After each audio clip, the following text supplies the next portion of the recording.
Hey, soul survivors, we're going to talk about the tricky diagnosis of a narcissist. So, this is a viewer topic and it's very important. I think a lot of us go through this. So, what he says is what I've never understood is how someone can have very deep and compulsive narcissistic behaviors and traits, but not qualify for NPD. Is the defining characteristics of NPD no sense of self, not the sole driving force behind the narcissistic behavior and traits. So this is the thing is you have to have 5 out of 9. You can have 6, 7, 8, 9. But you're not necessarily going to get diagnosed with NPD. So real quick, to be a narcissist and qualify, and then I'll get the little tweak that is missing on why a lot of people don't get diagnosed. So they need to have an inflated sense of self-importance, fantasize about being more successful, powerful, beautiful, or rich than others. 3, think that they're special, only want to be around special people. 4, they need more than the average or normal amount of admiration. They feel entitled. The 6th one, willing to exploit others to their advantage. The 7th is they don't feel empathy. Some do feel empathy. 8 is they feel jealous of others or think others are jealous of them. And the last one is behave arrogantly. So this is where it gets tricky, is in order for them to get the diagnosis of NPD, it has to affect their life negatively. Their life negatively.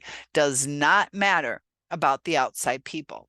So you can think about it in facts of depression.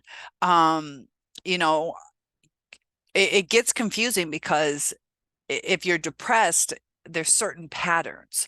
But to be depressed, if you sleep all day, you're like, I just love my new blanket and I just want to snuggle and I'm happy. You can be happy and sleep all day. You can be lazy, things like that. It's not necessarily because you're depressed. So when things affect your life, you're going to get a diagnosis. It gets confusing because there are other diagnoses that will get diagnosed. If you're schizophrenic and seeing or hearing things, that is a determining factor as far as other things that go along with that. But if it does not affect their life, like if they get divorced, they're like, I couldn't wait for that bitch to get away from me. They're happy about it and it worked to their advantage. When you're depressed, it affects your life negatively. So for them, it's excellent. They got rid of this person. And, if they don't see losing a job, they can see it as moving on to bigger and better. Like, okay, so I lost a job.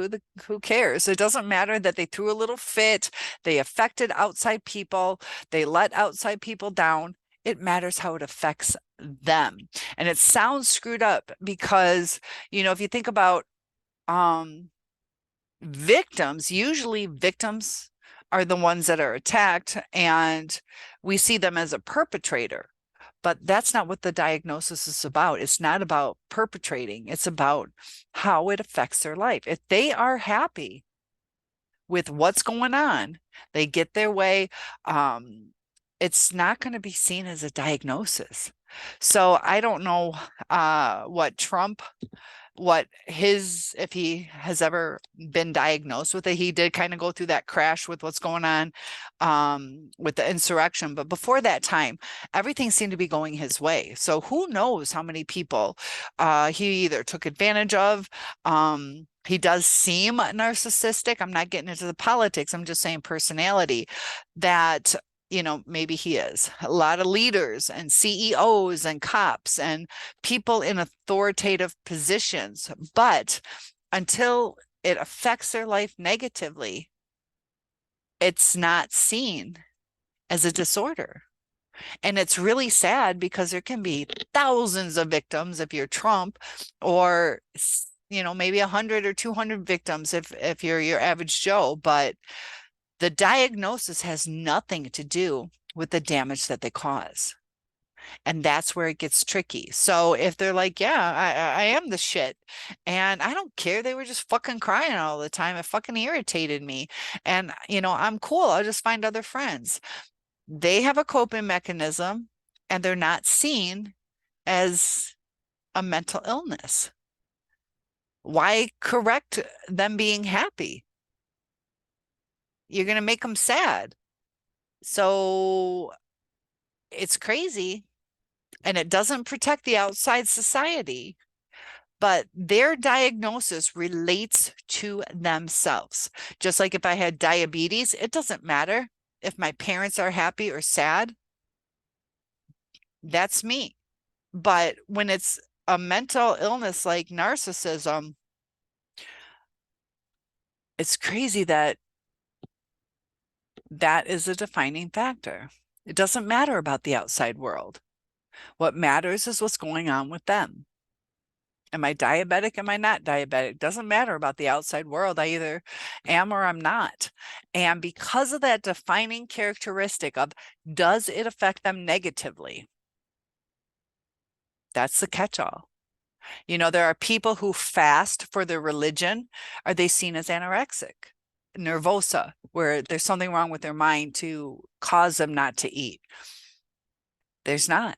That's their religion. That's what they're doing. It's a purposeful act that they can stop. They have, you know, set boundaries. We're going to fast. Like I think Muslims do 30 days every now and then, or people who fast till 6 p.m. But it's not for, it gets really tricky. It's controlled.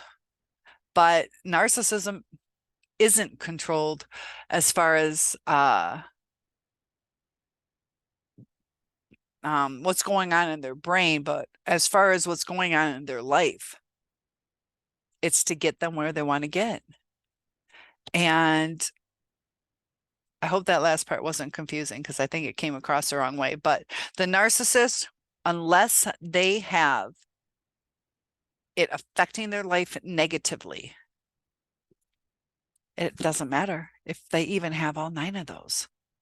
That's why it's so confusing, because there are probably a lot more narcissists out there. Some of them might have that crash later on in life. You know, if Trump is a narcissist, maybe his crash hasn't happened, but he's functioning, high functioning. When things start affecting your life negatively, like depression, anxiety, if you're hallucinating, not eating, like starvation or throwing up, or all these different things, when it affects your life negatively. But if the narcissist is always on top or okay with what's going on, you know, some people are okay. Like I could live in a tent the rest of my life, or, you know, a $3,000 trailer. I'm okay with it. I'm not depressed. Why are you trying to fix it? I'm not depressed. Some people would be devastated by that. So it deals with kind of, in a sense, the happiness of that person. If they're happy, how do you say they're mentally ill?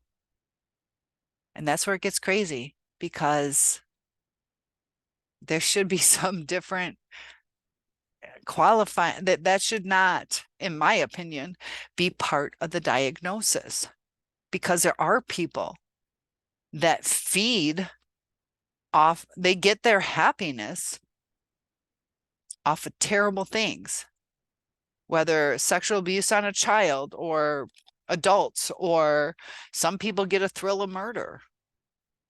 You know, that is their happiness, but that does not seem mentally right. So there's a flaw, in my opinion, on the diagnosis of narcissistic personality disorder. Please like and subscribe, share if this will help someone, and I'm here to help answer your questions. Together, we're soul survivors. Hopefully you'll join us in chat.